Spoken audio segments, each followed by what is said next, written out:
Good day, this is Professor Will, CBMD PhD. Today is Sunday, February 7, 2021. It is 6:16 and 55 seconds p.m. Eastern Standard Time. And today's research video will be on retinal functionality. So let's hop to it here.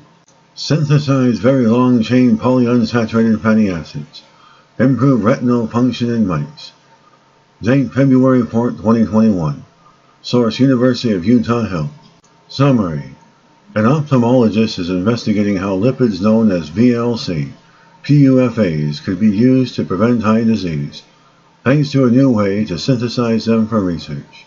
But it has been difficult to study whether giving these lipids, called very long-chain polyunsaturated fatty acids, VLC PUFAs, to patients as a supplement could prevent blinding eye disease, like age-related macular degeneration, diabetic retinopathy, and some inherited retinal diseases. Made in the body by the ELOVL4 enzyme but rarely consumed as part of the normal diet, VLC PUFAs weren't commercially available in enough quantities for animal or human research. Researchers have changed the paradigm, inventing a method for synthesizing large enough quantities of VLC PUFAs to evaluate their potential sight-preserving properties.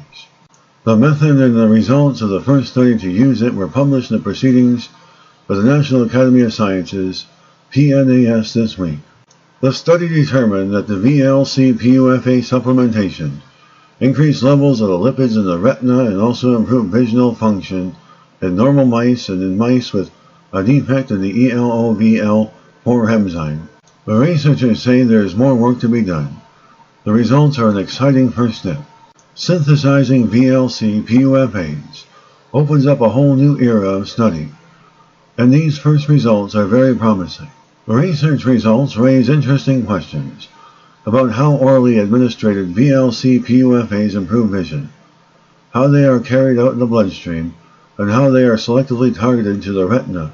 The VLC PUFA formulation dosage and timing of the intervention first need to be optimized, as then the underlying mechanisms will need to be defined. There are a number of VLC PUFA variants that are present in the human eye.